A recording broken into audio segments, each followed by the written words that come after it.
Following an unexpected death, the mourner may feel that the world no longer has order and does not make sense. Perceived fairness of the loss is also an important factor, as it is easier to accept the loss of an aged parent who has lived a full life compared to accepting the loss of a young child. I have personal experience with an unexpected death in an older person. My nan passed away last year, but it was unexpected because she went in for surgery. We were expecting her to make a full recovery just like she always does, and when she came out of the surgery and woke up, she was chatting and seemed fine, despite the fact that she was in surgery longer than expected due to the condition being worse than the doctors had anticipated. However, 2 days later her organs started shutting down. Unfortunately, when her liver shut down, there was no machine or medication that could fix that, so my family as a whole decided the best thing to do was to pull life support. We all knew it was the right thing to do, even though it meant letting her go. We all knew that this was what was likely going to happen when we all went to the hospital that morning. We all came together and cried our eyes out, but other than our outward emotions, I don't think we ever shared how we were feeling inside. I can't speak to the rest of my family's feelings, but I felt guilty.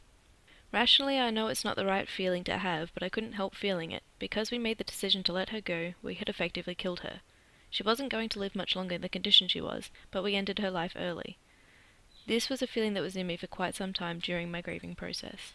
My experiences with expected deaths and unexpected deaths is that there are always pros and cons for each situation, and it generally comes down to the individual and the situation surrounding the death.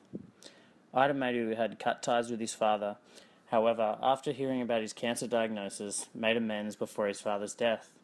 I spoke to him about it and he was glad that he had a chance to work things out, compared to his older brother who refused to make amends and still feels guilty for that. This expected death gave the family an opportunity to amend the will, alter the mortgage, organise funeral preparations, among other things. In this scenario, the family became closer by that one brother and enjoyed the remainder of their time together. The diagnosis was positive in that regard, but for the father, up until the diagnosis, was seemingly fit and healthy, working as a concreter. The diagnosis basically crippled the father mentally and physically. The next day he was unable to do routine tasks, as simple as putting on his own shoes. The pain also grew, and this never subsided until his death 6 months later. The mourning process took place during this period, and it wasn't until he passed that the family was in relief that he was no longer in pain. Due to this foreseeable death, the majority of the burden that comes with death was eradicated and relationships were mended. This, in my opinion, was a positive experience for my friend. Our recommendation is that counselling should be sought out if grieving becomes an issue for an individual. This is another point where we may see a difference between expected and unexpected deaths. In an expected death, they may have already had the time to prepare and grieve from when they were first told of the diagnosis. So when the person passes, they may not require counselling. Whereas with an unexpected death, there is no chance to prepare before they pass, and they may have a more intense reaction that requires counselling to work through the grief. In conclusion, every death is a loss and can be a very difficult time for loved ones.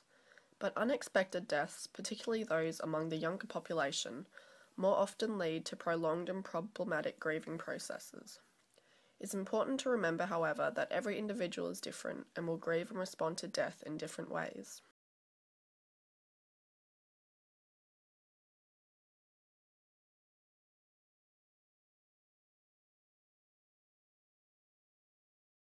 Created using Powtoon.